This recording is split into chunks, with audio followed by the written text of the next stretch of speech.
저는 제가 지금까지 참 똑똑하게 살았다고 생각했는데요. 지금 현재 남편도 저한테 되게 잘하고요. 근데 제가 안 행복해요. 그리고 저를 보니까 제 마음이 옛날 어렸을 때 살고 있는 것 같아요. 그래서 제가 지금 보니까 너무 어린아이 같거든요. 이제 어른이 돼야 되겠는데 어떻게 해야 될까요? 애기는 몇이야? 둘이요. 애가 셋이 한 집에 노네?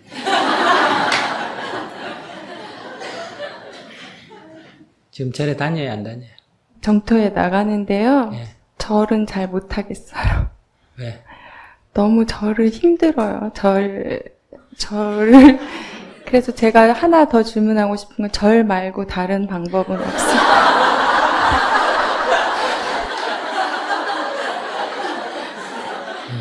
그게 이제 어린아이 같은 네. 성격, 네. 지금 어리광을 부리는 네. 거거든. 그러니까 오늘이 무슨 요? 화요일이지? 네. 어느 요일날 시간이 좀 나요? 다 괜찮을 것 같아요. 아, 괜찮아요. 네. 그러면 여기 대구법당에 어떤 분 도움을 얻어가지고 네. 1080배를 먼저 해봤어요. 내가 3000배를 하라고 하려다가 아준 거예요. 1080배를 하면 천천히 하도 한 3시간이면 할 수 있거든요. 네. 1080배를 먼저 하고 네. 108배 10번을 한 2-3시간 걸려서 먼저 해요.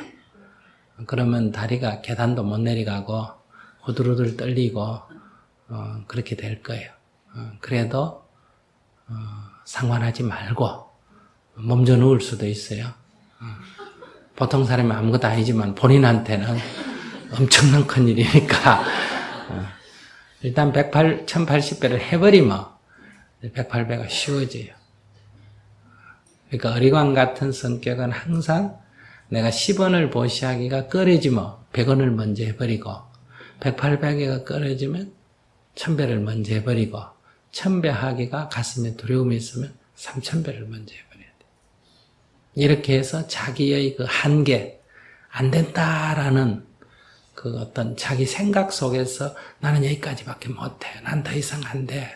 이렇게 자기 성장을 막는 그 울타리가 있거든요. 그거를 자기 생각으로 갖고 이거 못 뛰어넘습니다. 그래서 뛰어넘어야 돼요. 그런 거 이제 어디 가서 뭐 예를 들면 노천에서 화장실 같은 거, 소변 같은 거 봐본 적이 있어요? 없어요. 그러면 이번에 인도 성지순례 신청을 하셔서 길 가다가 옆에서도 오줌을 누고 옆에 사람들하고 올라가 삥 둘러 앉아가 오줌도 같이 넣어보고 남하고 한 방에도 같이 자보고 이렇게 하면서 나는 이건 못해, 이건 죽어도 못해 하는 이걸 먼저 벗어야 돼요. 깨달음장에 다녀왔어요? 그럼 그때를 생각해 봐요. 그때를 생각해서 이걸 극복을 해야 됩니다.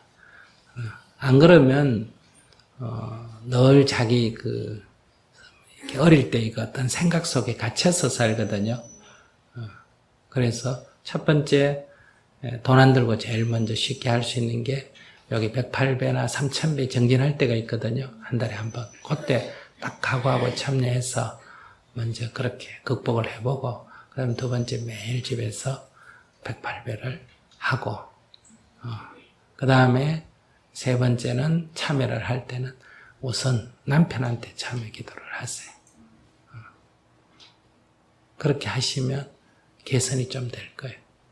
안 되면 또 그때 가서. 예, 안녕하십니까. 예, 저는 제 친구 중에, 한 친구가 저한테 이렇게 물었습니다. 제가 인생을 살다가 어떤 한순간에 정말 감내하기가 힘든 고통의 순간이 찾아왔을 때 어떻게 하냐고 제가 이렇게 그 친구가 물었는데 제가 그때 뭐 공원에 가서 산책을 한다든지 운동을 한다든지 이런 식으로 제가 답을 했습니다.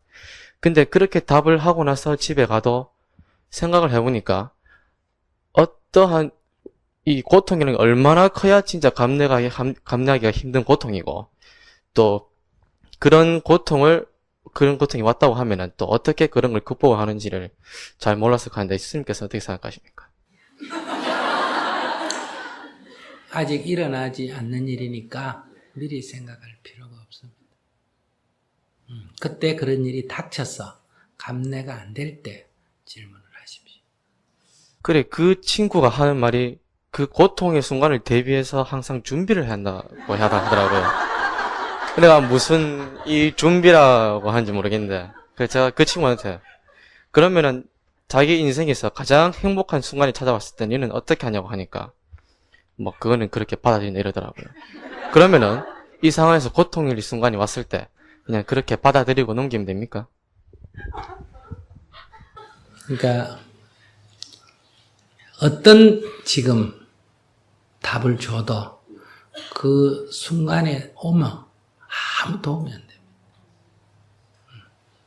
예를 들면 지금 총각이죠? 예, 연애를 했어요? 예. 지금 같이 잘 지내요? 헤어졌어요? 헤어진 지 오래됐습니다.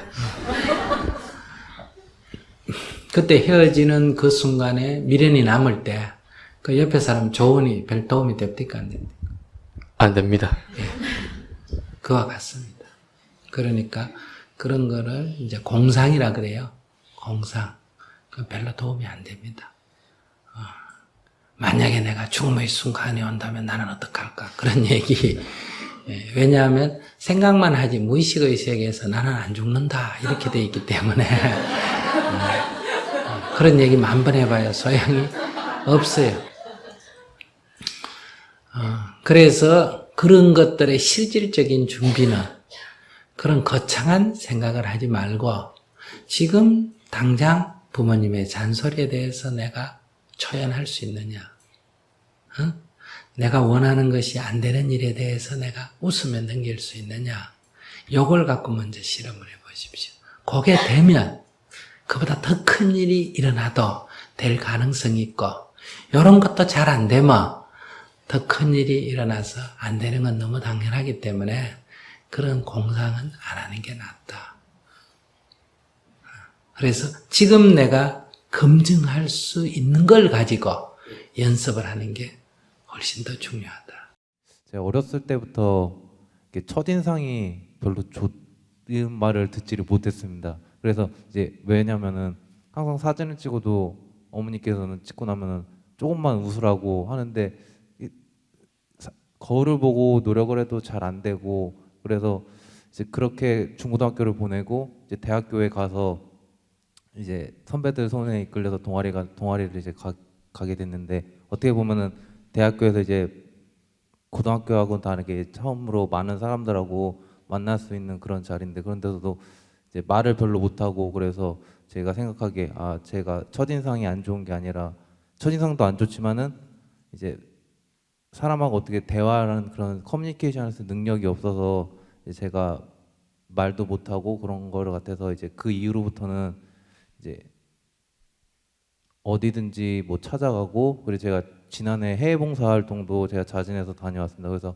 어디 이제 무슨 단체나 무슨 모임에 가면은 대학교 1학년 때는 항상 뒤에 있었는데 이제 지금은 맨 앞에서 뭐 회장이라든지 그런 걸 하려고 노력을 하고 있거든요. 근데 제 자신은 노력을 하고 있다고 생각하는데 이제 처음에는 별로 안 친해졌다가 나중에 친해진 다음에 친구들 이야기를 들어보면은 뭐 주위에서 얘기 들은 거 들어보면은 처음에는 말도 없고 무섭고 화난 사람 같았다는데 저도 친구들하고 장난치는 것도 좋아해서 장난치는 거 상당히 좋아하고 그래서 친구들이랑 잘 이제 얘기는 하고 그러는데 상대방이 손 내밀기 전에는 이렇게 상대방하고 이제 좀 친해지기가 어려운 것 같아서 어떻게 하면 첫인상을 조금 상대방에게 좀 나쁜 이미지가 아니라 좋은 이미지를 이렇게 갖게 할 수 있을까 좀 궁금해서 이렇게 질문 드렸습니다. 근데 말 잘해야 안 해요.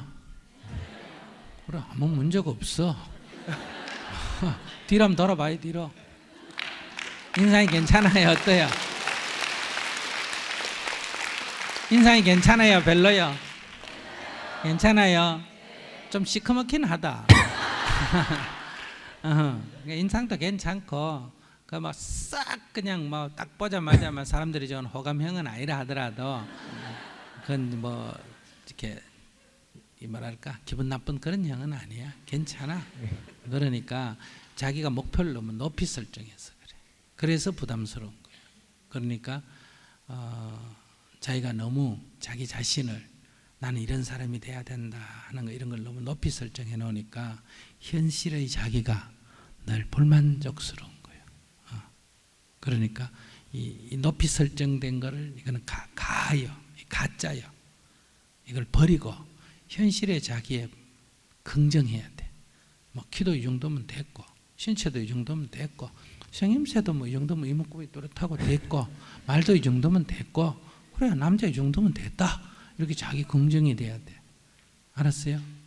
자기가 자기를 자꾸 부정하기 때문에 자꾸 자기가 위축되는 거예요. 그러니까 내가 어떻게 노력해가지고 이만큼 돼야 되겠다 하면 할수록 그러지 못한 자기에 대해서 늘 내적으로 부담을 안고 살아야 돼요. 그러니까 그게 수행이 아니고 일단은 내가 이렇게 돼야 된다 하는 그걸 버리고 현재 내가 이 정도면 괜찮다 하는 이 현실을 받아들여야 된다. 이거를 자기 사랑이라 그래요.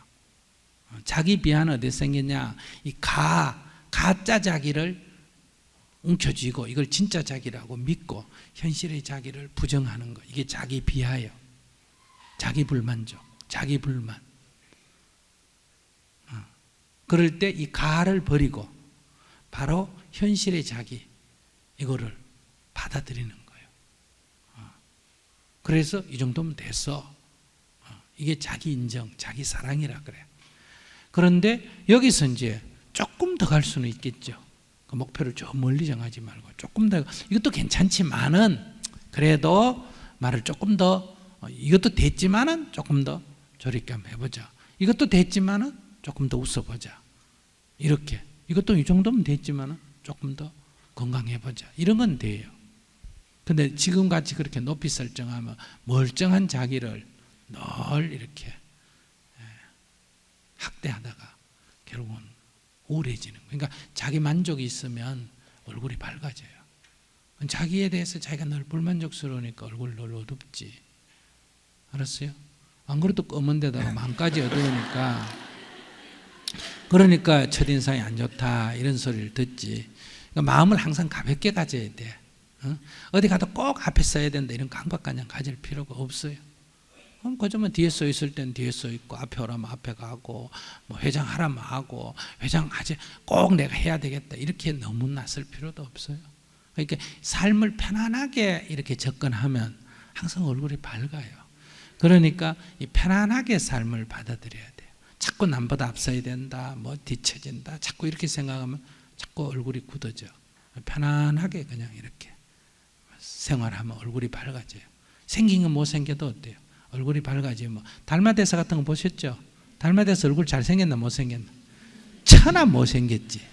근데도 왜 좋아해요? 그러니까 마음이 중요한 거예요.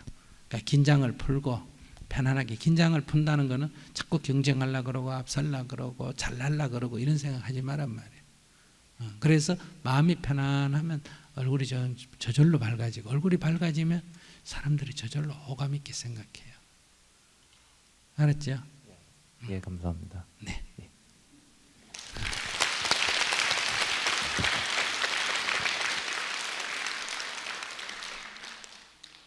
교회 다녀요? 절에 다녀요? 아무데나 안 다녀. 만약에 교회 다닌다면 하나님 감사합니다.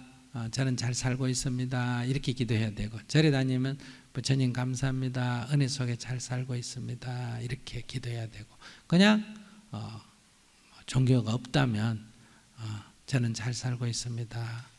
조상님 감사합니다. 이렇게 기도하면 돼요. 왜 그렇게 하라면 그게 자기 긍정이에요. 지금 내가 뭐 하고 있다? 잘 살고 있다. 문제 없다. 아시겠어요? 문제 없다. 또 더 철학적으로 얘기하면 내가 그대로 부처다. 이런 얘기. 그건 뭐 내가 잘났다 이런 얘기가 아니에요. 내가 특별한 문제 없다. 이 정도면 괜찮다. 이런 자기 긍정이 있어야 돼요. 그래서 부모들이 자식들 보고 맨날 못한다고 하면 안 돼요. 그러면 자식이 부모로부터도 인정 못 받는 자식이니까 제 엄마로부터 제 아버지로부터도 아이고 이것은 네가 뭐 하는 일이 하나 있나 그것도 못하나 자꾸 이러면 부모로부터도 인정 못 받기 때문에 이 무의식 세계 심리적으로 항상 열등감 위축이 돼 있어요. 밖에 가서 기를 사람이 못 펴요. 또 반대로 또 우리 아들 뭐 그저 잘한다고 이렇게 떠벌려도 안 돼요. 그럼 팔불출이 들어가니까. 그러니까 애가 실망하고 이렇게 위축될 때 부모가 괜찮아 그 정도는 괜찮아. 시험에 떨어졌다면 그래 떨어질 수 있어. 다시 하면 돼. 이렇게 격려를 하고 애가 이렇게 좀 자기가 부족하다 이러면 괜찮아. 네가 뭐가 문제니. 인물도 잘생겼고 괜찮아. 천하가 다 문제 있다 해도 부모가 괜찮다 이렇게 인정을 해줘야 돼. 그래서 대부분 아이들이 이렇게 위축되는 건 부모 때문에 그래요. 부모가 늘 어릴 때부터 잔소리하고 못한다 그러고 니는 공부도 못하는 게 뭐 청소도 하나 못하는 게 뭘 못하는 게 자꾸 이래가지고 지 자식 죽이는 거예요. 그러고는 또 애한테 어때요? 뭐 옷이나 좋은 거 해입히려고 그러고 신발이나 좋은 거 사주려고 그러고 완전히 옷 같은 건 안 사줘도 돼요. 신발도 안 사줘도 돼. 밥도 대강 먹여도 돼. 아무 문제가 없어. 그보다 더 중요한 것은 아이에 대해서 믿어주고 격려해주는 게 중요해요. 그것이 엄마가 해야 될 역할이지 밥 주고 뭐 그게 엄마가 해야 될 역할 아니에요. 제 역할은 안 하고 엉뚱짓만 자꾸 하는 거예요. 그러니까 20살이 넘으면 절대로 간섭하면 안 돼요. 물으면 의견은 말할 수 있어요. 그러나 절대로 묻기 전에 간섭하는 건 좋은 게 아니에요. 이래라 저래라 할 필요가 없다 이런 얘기. 저런 애들이 이제 대학 가가지고 남자친구 사귀어가지고 이렇게 해가 다니면 엄마가 보고 네 누구니 말해라 아직 준비도 안 됐는데 말해라 그래요. 또 그 아버지는 누구 어느 집안 아이고 학교는 누구 뭐 이렇게 간섭을 하고 그래요. 그래서 인간을 껍데기 갖고 재단을 하는 거예요. 그럼 아이가 저항을 하죠. 그러니까 일체 그런 거 안 물어야 돼요. 20살 넘었으니까 지가 어떤 남자를 만나든 어떤 여자를 만나든 누구 자유다. 제 자유니까 아까도 4가지만 안 하면 남을 때리거나 죽이거나 남의 물건을 훔치거나 뺏거나 성추행하거나 성폭행하거나 그 다음에 속이거나 거짓말하거나 그것만 아니면 이거는 공동체 사회 속에서 이건 남에게 해를 주는 거니까 이건 딱 엄격하게 제재를 가해야 됩니다. 이게 아니면 자유롭게 살도록 해줘야 돼요. 그래서 애가 오히려 더 남자친구 사귀어가 엄마 내 남자친구 사귀는데 그래 엄마 내가 얘가 이렇고 그러면 그냥 지나가는 소리로 그래 엄마 내 말 들어 안 들어 이래야 돼. 왜 안 듣는데? 그건 네 친구 얘기를 내가 뭐 때문에 듣니? 그건 나하고 무슨 상관이니? 이래야 돼. 엄마 딸이잖아. 그래 딸이라도 네가 20살 넘었으니까 네 알아서 살지. 그 엄마하고 무슨 상관이 있네. 내가 살 남자도 아닌데. 이렇게 자꾸. 그래도 엄마 안 봐줘. 네 알아서 해. 얼굴이 검었든 허옇든 거 네 알아서 해. 그래도 안 봐줘. 아이고 난 잘 모르겠어 남자애가 어떤지. 엄마가 한 봐봐. 이러면 이제 이렇게 말하면 돼요. 야 이놈아 내가 그렇게 남자를 잘 보면 내 네가 아버지 같은 거 골렸겠니?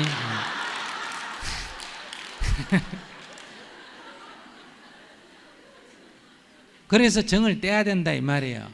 그러니까 모른다 네 알아서 해라 이렇게 외면이 아니고 난 잘 모르고 나는 널 믿는다. 네가 선택한 건 난 뭐든지 오케이다. 우리 딸이 얼마나 똑똑한데 네가 뭐 남자를 골려든 보통 남자 골리겠니? 네 알아서 해라. 엄마는 널 딱 믿으니까 네가 결정하면 무조건 오케이다. 이런 식으로 격려를 해주되 외면하는 게 아니라 격려는 해주되 간섭은 하지 말아야 된다. 그래야 시행착오를 거듭하면서 처음엔 조금 엄마가 볼 때 안쓰럽죠. 불안하지만은 그러면 끝이 없어요. 죽을 때까지 따라다녀야 돼. 제가 좀 원래 눈치를 잘 보는 성격이에요. 고민도 많이 하는 성격이고.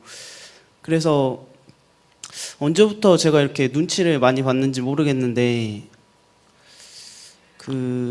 이제 눈치를 많이 보게 되니까 사람들하고도 뭔가 이야기할 때 제 의견을 강하게 어필을 해서 제 의견대로 가게 되면은 반대 의견 사람의 눈치를 볼 것 같아서 그냥 제가 쿨한 척 그냥 져줘버리고, 그래서 저도 이 성격이 너무 싫고 스트레스를 받아서 이제 고쳐보려고 막 격투기 같은 격한 운동도 해보고, 또 어머님이 그 증문즉서를 많이 보거든요.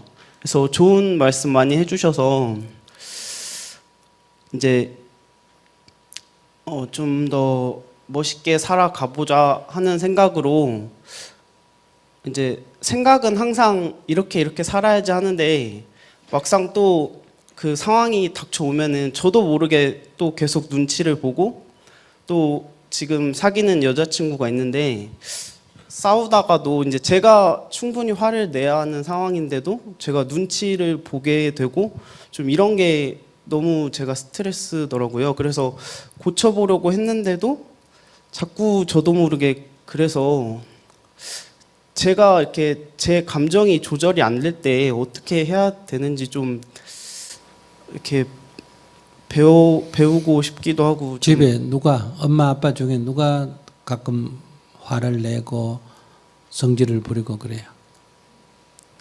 어머니가 좀 많이 내시죠. 아버지는 원래 말씀이 없으신 편이셔서. 그렇기 때문에 그 고치기 어려워요. 왜 그러냐면 어릴 때부터 엄마가 화를 내고 성질을 부리고 이런 데서 자기가 심리가 위축돼 있기 때문에 자꾸 상대가 세게 나오면 자꾸 움찔해지게 되는 거예요. 그게 이미 습관화돼 있기 때문에. 아시겠어요? 예. 그래서 그걸 뭐 자기 체질화된 거예요. 그게. 근데 이걸 뭐 이미 어릴 때부터. 그래서 엄마들이 애들을 키울 때 애를 자꾸 야단치고 이러면 안 돼요. 그러면 심리가 위축이 돼요. 근데 조그만 애들이 엄마 눈치를 안 볼 수가 있어요, 없어요? 안 볼 없죠. 수가 없지. 어리니까. 크면 뭐 안 볼 수 있지만. 근데 어릴 때 이미 그게 습관화돼 버렸기 때문에 지금 자기가 고치고 싶다 해도 쉽게 안 고쳐져. 그러니까 고치는 거는 쉽지 않은데 자기가 또 고치려고 하면 안 고쳐지니까 또 자학을 하게 되는 거야. 나는 안 된다 이렇게. 근데 이제 약간 이제 부모에 대해서 엄마가 그렇게 따뜻하게 저기 감사주고 격려해주고 이랬으면 좋지만은 뭐 가끔 성질 내고 이렇게 했다 하더라도 그래도 낳아주고 먹여준 건 누가 했다? 어머니죠. 그러면 밥도 안 주고 야단 안 치는 게 나아요? 밥이라도 주고 야단 치는 게 나아요? 예, 밥이라도. 그러니까 내가 원하는 만큼 밥도 주고 야단도 안 치고 이러면 제일 좋지만은 그 엄마 수준이 그게 안 되니까 그래도 어머니는 야단은 치고 자기 성질을 본인도 뭐 일부러 그런 게 아니라 자기 성질을 못 이겨서 그렇단 말이에요. 그러니까 자기 성질을 못 이겨서 성질을 내긴 했지만은 그래도 뭐다. 밥 해주고 빨래 해주고 나를 보살펴 줬잖아, 그지? 예. 그러니까 오늘부터 어머니에 대해서 감사 기도를 해야 돼.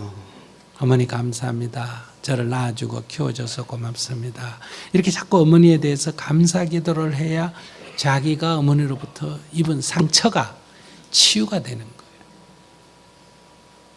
제 말 이해하시겠어요? 네. 그러니까 뭐 지금 애인한테 하라, 뭐 남한테 하라 이렇게 하면 안 되고 원이 상처 입은 것이 어머니예요. 원래 이 뿌리가. 그러니까 어머니로부터 자기가 치유를 받아야 돼. 어머니부터 치유를 받는 게 엄마가 자기한테 내가 이거 네 야단쳐가 미안하다 잘못했다 이런다고 치유가 되는 게 아니라 내가 어머니의 그 야단친 거는 상처가 된 건 맞지만은 그보다 더 중요한 건 뭐다? 내가 지금 살아있다는 거. 내가 조금 부족하지만은 살아있는 건 누구 공덕이다? 어머니의 공덕이에요. 그래서 어머니에 대해서 감사 기도를 하면 오히려 이 어머니로부터 받은 상처가 치유가 될 수가 있다. 알았어요? 네. 첫째는 어머니에게 감사 기도를 한다. 이게 1번이고 두 번째는 이제 자기가 그런 눈치 보는 습성, 까르마, 업식이 있다 하는 거를 숫제 인정하고 극복을 하려면 이게 쉽게 극복이 안 되니까 거꾸로 그래서 극복 안 된 자기를 또 자학하는 게 있으니까 숫제 이거는 극복하려고 하지 말고 그러니까 이기려고 하지 말라는 거예요. 비겁하게 비굴하게 해서 지는 게 아니고 무슨 말인지 아시겠어요? 그냥 애인한테 뭐 해줘라? 뭐든지 줘줘. 네.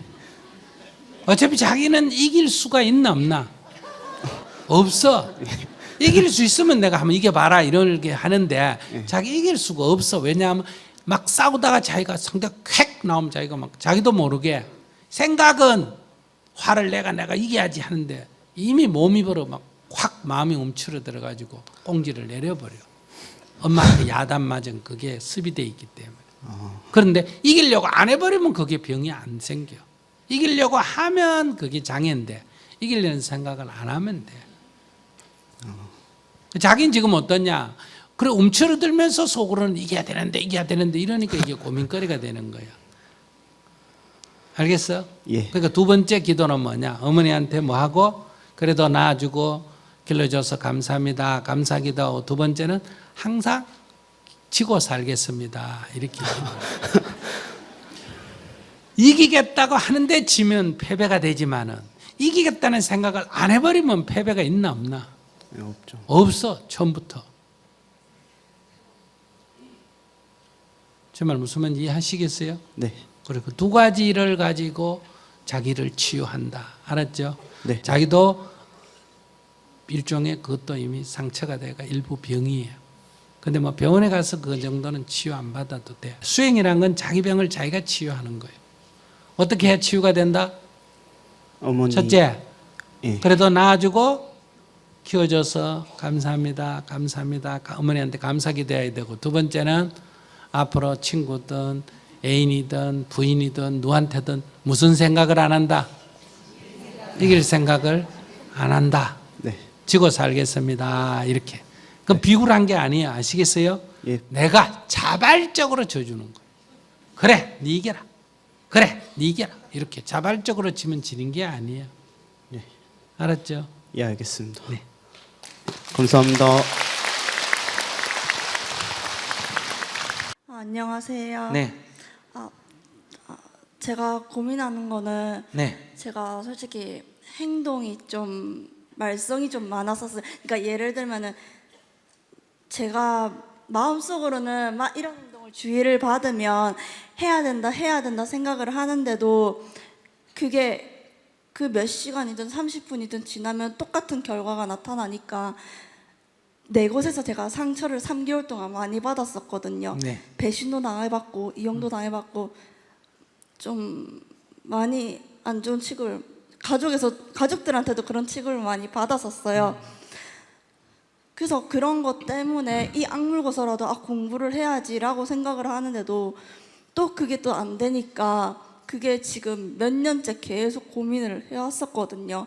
진짜 그것 때문에 부처님한테도 가보고 제가 사주 이모라는 분한테도 가기도 하고 해서라도 어떻게든 고치려고 진짜 노력을 많이 했었어요. 네. 그런데도 마음으로는 막 그렇게 되고 또 실행은 안 되니까 주위 사람들이 너는 그래 또 그래 하면서 취급을 하는 거예요. 가족으로부터도 신뢰받기 어려워요. 지금 자기 하는 행동을 봐서. 첫째, 자기가 말썽꾸러기다. 자기 인정해요? 네, 문제하다 인정해요? 네, 이래 살다 죽을래요? 고쳐서 죽을래요? 고쳐서 죽어야죠. 고쳐서 죽을래. 그 따라하면 안 돼. 고쳐서 살래요. 이래야지. 고쳐서 살아서 정말 나를 그렇게 무시하고 그렇게 했던 사람들한테 나는 이런 사람이 아니에요. 겉으로는 그랬을 뿐이지만 당신들 정말 좋아했고 정말 진심으로 아끼고 있는데 나의 그런 작은 모습 때문에 그런 거다라고 이 악물고서라도 정말 보여주고 싶어요. 네, 그리고 명예회복을 하고 싶다 이거지. 네, 그래요.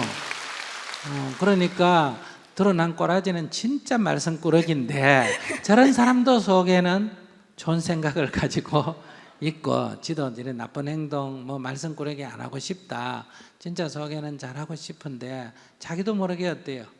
자꾸 이렇게 부딪히면 이렇게 튀어나온다. 진짜 하려고 마음을 먹었는데 그냥 못하게 되고 그러니까 사람들한테 실없는 인간 되고 그럼 거짓말장이 되고 내가 거짓말한 거는 아니다. 하려고 했는데 어떻게 보면 안 된 것 뿐이지. 지금 이렇단 말이에요. 근데 이게 앞에서도 얘기했지만 습관화되어 있기 때문에 습관화가 자기가 뭐 한 게 아니라 엄마로부터 물려받은 거예요. 엄마 살아 있어요? 저희 엄마 계시는데요. 솔직히 이거에 대해서 또 다른 문제점이 저 때문 제가 이런 행동하는 거나 또 화가 많아요 속에. 그러니까 예를 들면 남들이 이제 뭐라 하면은 불같이 성격을 확 내는 그런 그래요. 화 같은 성격 막 오죽하면 그래서 여기에 성질 더럽지. 근데 그거에 관해서도 그것 때문에 이름도 할머니가 좀 그런 불을 끈다라는 의미나 병적으로 이제 그런 거 하나 때문에도 좀 그런 이름을 쓰기도 하고 했는데도 그래서 근데 그냥 엄마가 어때요? 엄마 얘기해봐요. 그런 얘기 놔놓고. 저희 엄마 같은 경우는 저를 심장병으로 낳으셨어요. 그것 때문에 가족들한테 많이 무시를 많이 당하고 미움도 많이 당하셔서 그 때문에 술도 많이 드셨고 매일 드셨고 화도 많이 내셔요. 저 때문에도 그런 것도 있을 거고 가족들 때문에 영향도 할머니 때문에 영향이 좀 많이 커요. 그것 때문에 좀 제가 안 좋은 걸 좀 많이 배웠거든요. 아빠 엄마한테서. 그러니까 저기 지금 아까 저 외국인 노동자, 외국인 여자분하고 결혼했다는 아들을 지금 이 사람하고 내가 딱 비견하면 그 할머니가 지금 이 할머니와 똑같이 지금 행동하고 있고 이 아이 엄마같이 지금 그 며느리가 지금 방황하고 있고 그 손자들이 자라면 이 아이처럼 되는 거예요. 그러니까 할머니가 20년 후에 지금 애지중지하는 내 아이들이 크면 어떻게 된다 이걸 알아야 돼요. 그렇기 때문에 지금이라도 더 이상 여기서 욕심을 내면 안 되고 아이를 위해서도 며느리를 다독거려줘야 돼요. 며느리를 다독거려줘서 며느리가 마음이 안정이 돼야 아이들, 손자가 좋아진다 이 말이에요. 그런데 이게 쉽지가 않습니다. 다 사람은 지 성질대로 살라 그러기 때문에 그래서 자기가 자기를 어떻게 할 수가 없어 지금. 그래도 제가 아까 말씀드린 사주 이모라는 분이 저보고 네가 있는 선에서 그래도 그렇게 저를 외면하는 사람들이 있어도 저를 5명 정도는 정말 제 편인 사람들이 있어요. 그거 만족하고 살아라고 정말 많이 생각을 하고 부처님한테 가서 108번 하면서도 진짜 이 사람들만 소중합니다. 이 사람들만 행복하게 해주십시오 라면서라도 만족하고 진짜 살려고 하거든요. 그러면서도 제가 그 사람들 악물게 누르게 해주십시오. 그리고 이런 행동하는 거 달라져서 나를 일단 그 세 곳은 떠났지만 가족만이라도 내 이런 모습을 좀 보게 해주십시오라고 정말 빌고. 자기 지금 죽을 각오를 하고라도 한번 바꿔보려고 생각해요? 네. 진짜가? 네. 그러면 여기다 연락처 적어놓고 가서 일단 첫 번째 약속 절에 와서 3일 안에 만배를 해봐요. 만배요? 3일 안에.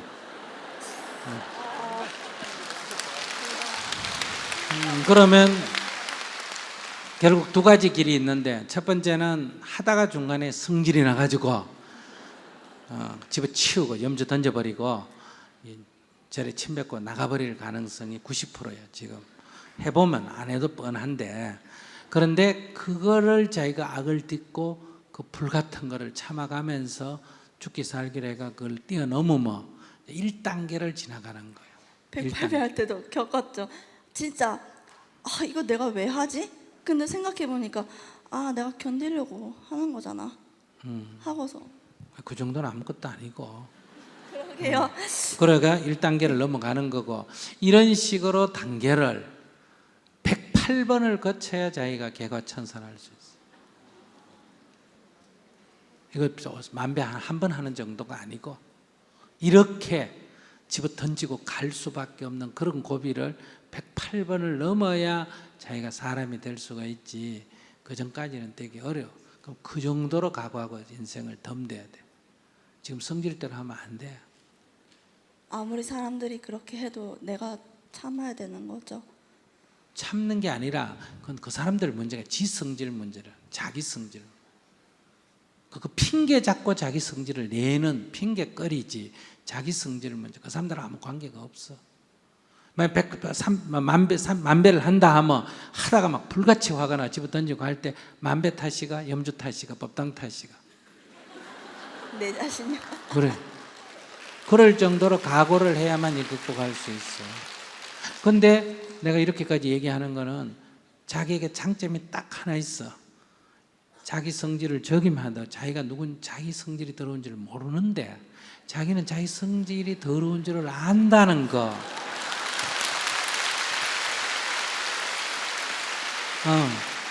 일어날 때는 태도가 굉장히 불량했는데 그러나 불량한 상태로 불량기를 솔직하게 드러내줬다는 거. 그건 굉장히 가능성이 있어요. 솔직한 거. 남이 뭐라 그러든 내 성질, 내 고민을 그냥 숨기지 않고 확 드러내고 첫째. 두 번째는 그래도 한번 바꿔보려고 이 마음을 있다는 거. 나도 한번 세상 사람한테 본때를 보여줄 그런 의지가 있다는 거. 내가 안 그런 인간이라는 거 한번 봐라. 네 생각이 틀렸다는 걸 내가 한번 증명해 보고 싶은 건 분심이 있어. 그런 게 있다는 건 굉장히 장점이야. 그러니까 한번 시도해 보지 뭐. 감사합니다. 뛰쳐나갈 때 나가더라도.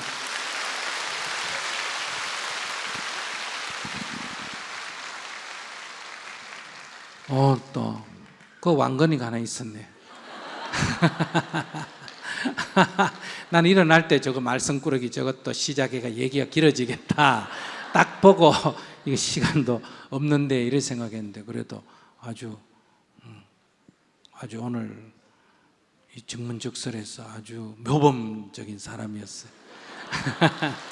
격려 박수 한번 부탁드립니다.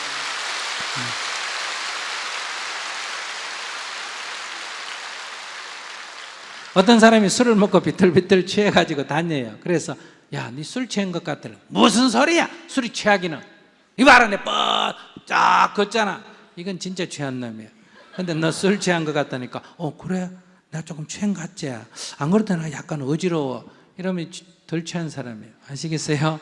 이 사람은 덜 취한 사람이에요. 그러니까 저런 사람은 사실 남이 보면 문제지만은 뭔가 개선의 기회가 있어요. 스님이 기회를 주는 게 아니라 자기가 이미 기회를 가지고 있다 이런 얘기예요. 근데 별 문제 아닌 것 같지만은 스스로 기회를 못 갖는 경우가 많습니다. 즉 자기를 이렇게 있는 그대로 보는 힘이 없다 이런 얘기. 다시 말하면 자기가 너무 착한 줄만 아는 사람. 이 세상에서 제일 무서운 여자가 누군지 알아요? 착한 여자. 착하고 어리석으면 무섭기로 한이 없습니다. 아시겠습니까? 왜? 이게 자기 생각을 바꿀 줄을 몰라요. 자기는 착하기 때문에 모든 게 다 세상 탓이에요. 오히려 성질이 더러운 여자는 자기 더러운 줄을 알기 때문에 이 개선의 여지가 있다 이 말이에요. 네, 즐거웠습니까? 네, 뭐 우리가 노래 부르고 춤추고 안 해도 즐거웠죠? 사실은 굉장히 심각한 얘기 했지 않습니까? 그죠? 이혼하는 문제, 자녀 문제, 뭐 사실은 심각한 문제를 얘기했는데 우리가 얘기하다 보니까 심각성이 좀 사라지고 좀 가벼워졌지 않습니까? 그런 것처럼 우리 마음이라는 거는 좁혔어. 시비하기 시작하면 바늘 하나 꽂을 자리도 없다. 그렇게 마음이 좁아져요. 그러니까 부부지간에도 원수가 될 수 있고 부모지간에도 원수가 될 수 있다 이런 얘기예요. 근데 이게 마음이 한번 턱 넓어지면 그래 그럴 수도 있겠네 이러고 한번 턱 풀어헤치 뭐 우주가 이 마음속에 다 들어와도 어디 있는지 보이지 않을 정도로 그렇게 넓다 이 말이에요. 마음이라는 게. 그래서 예수님이 자기를 십자가에 못 박은 사람, 못 박아 죽인 사람을 보고 죽으면서 뭐라 그랬어요? 주여 저들을 용서하소서 이랬죠. 우리 같으면 그 될까 안 될까요? 안 돼요. 그런데 예수님이 이렇게 된 것은 아무 특별한 예수님의 특별한 게 아니에요. 이해예요, 이해. 이 두 사람이 예수님을 십자가에 못 박아 죽인 두 사람이 누구냐? 사형 집행인이에요. 그 사형 집행인이라는 것은 누군가가 사형을 선고해 놓으면 그럼 뭐 하는 사람이다? 집행하는 사람이죠. 여러분들 생선 잡아오면 요리사는 뭘 생선 뭐 합니까? 배 따고 머리 자르고 그러잖아. 근데 그 사람이 무슨 죄 짓는다고 하고 있어요. 자기 일상 요리해요. 그는 직업으로 하는 거예요. 밥 먹고 하는 일이 그거란 말이에요. 그러니까 그의 직업에 대한 충분한 이해를 한다면 그가 이렇게 했다고 지옥 가는 건 좀 억울할 일이에요? 억울 안 하는 일이에요? 억울한 일이에요. 만약 이렇게 한다고 지옥 간다면 이 세상에 지옥 안 갈 사람 한 명도 없어요. 그에 대한 깊은 이해가 있었기 때문에 주여 저들을 용서하소서. 일반적으로 생각할 때 저건 용서 못할 놈인데, 그러나 그의 입장에 돌아가서 보면 그는 특별히 무슨 악심을 갖고 하는 건 아니에요. 그냥 자기 일을 하는 거예요. 그 뒤에 붙은 말이 뭐예요? 저들은 자기 지은 죄를 모릅니다. 이렇게 얘기했어요. 그래서 아까 그 며느리 도망간 보살님이 볼 때는 돈을 그렇게 들여가지고 며느리를 데려와서 친정 다 도와주고 애 둘까지 낳아놓고 바람나가 미쳤다 이러는데, 그 어머니의 심정을 몰라서 하는 얘기가 아니고 그 베트남 며느리를 데려와서 여기서 물어본다면 자기 할 말이 있을까 없을까?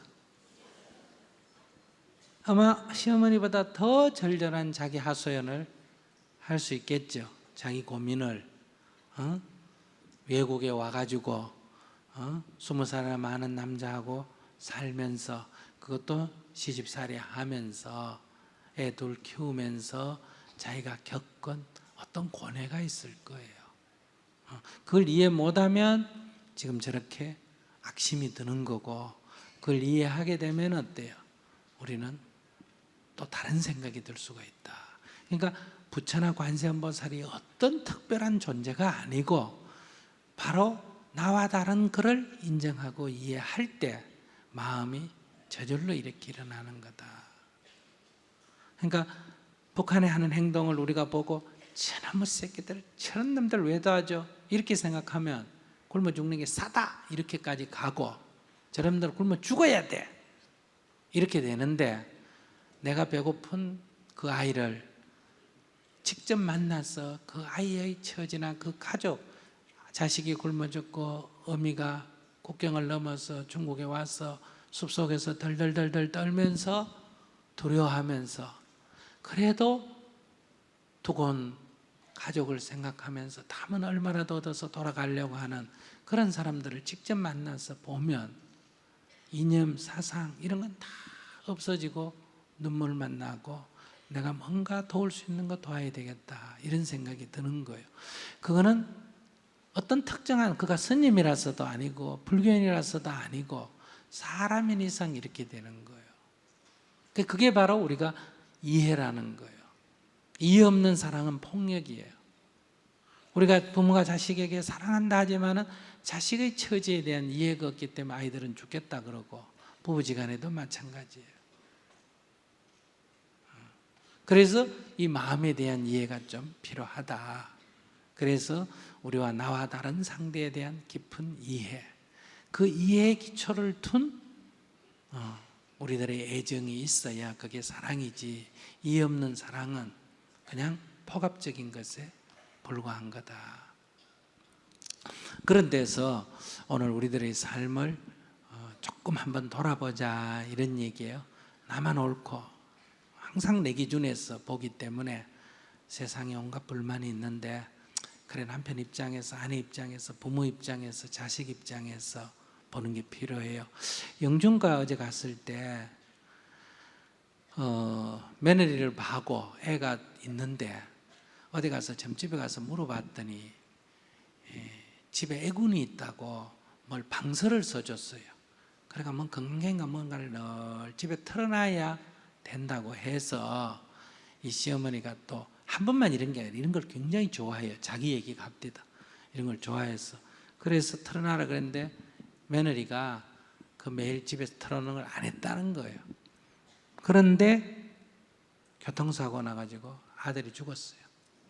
그러니까 이 시어머니는 누 때문에 죽였다.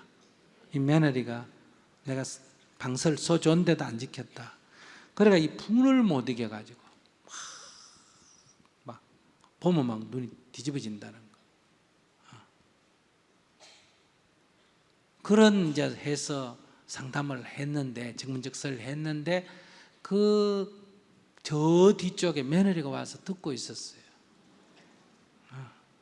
그래서 또 끝나고 나서 며느리가 이제 이거 끝나고 나서 아까 그 시어머니가 얘기하는 며느리가 이 사람이다 하면서 그 울고 이제 앉아 있는 거예요. 근데 어머니는 남편 잃고 아기 하나 데리고 20몇 살밖에 안 되는 여자가 남편 잃고 어쩔 줄을 몰라 하는, 그래서 친정어머니가 와서 위로해 주는 이런 딸 같은 자기 어린 그 아기 엄마를 생각한다. 이러면 어떨까? 또 이 아기 엄마는 자기도 슬프지만은 남편 잃은 사람하고 아들 잃은 사람하고 누가 더 슬플까? 어떻게 생각해요? 아들 잃은 사람이 더 슬프겠죠. 하나밖에 없는 아들 잃고 정신없어서 저렇게 광분하는 시어머니가 어떤 소리를 해도 아이고 아들 잃은 엄마의 심정이 어떻겠나, 이게 이해가 된다면 그걸 능히 우리가 수용해낼 수 있겠죠. 그러면 여기에 서로 고통을 받는 사람 아닙니까? 서로 고통받는 사람이 서로를 도우면서 살아야 되는데 서로 고통을 못 이겨가 서로가 철천지 원수가 된다 이거예요. 그랬을 때 그 또 어린 아들, 하나는 아들이고 한 사람에게는 손자는 어떻게 되겠냐? 이렇게 아버지 잃고 엄마와 할머니가 원수가 됐을 때 그 아이는 또 어떻게 되겠냐? 이 하나의 사건이 어리석음에 의해서 불행이 계속 자초된다 이거예요. 그러나 우리가 여기서 조금만 돌이키면 이 불행은, 이 사건은 사건이라 하더라도 이 사건을 통해서 우리는 좋은 방향으로 갈 수도 있지 않느냐. 그래서 사건 자체는 행과 불행이 없는 거다. 그 사건을 어떻게 받아들이느냐. 사건에는 행불행이 없다는 게 공이라는 뜻이고 어떻게 받아들이느냐가 일체유시음료란 뜻이고, 그것을 부정적으로 받아들이면 괴로움이 따르고 그것을 긍정적으로 받아들이면 복이 된다. 그래서 부처님께서 이렇게 말씀하셔서 따라해 보세요. 행복도 내가 만드는 것이네, 불행도 내가 만드는 것이네, 진실로 그 행복과 불행 다른 사람이 만드는 것 아니네. 네, 이것은 내가 기독교이냐 불교이냐를 넘어서는 문제다. 그래서 여러분들은 자기의 행복을 스스로 만들어 나가야 된다. 행복이 저절로 오는 게 아니라 누가 주는 게 아니라 스스로 만들어 나가야 된다. 내 인생의 주인은 그 누구도 아니고 누구다? 내 자신이며 나의 행복은 내가 만드는 거다. 그러니 여러분들 각자가 자기를 행복하게 만들어 가시기 바랍니다. 어떤 상황에서든.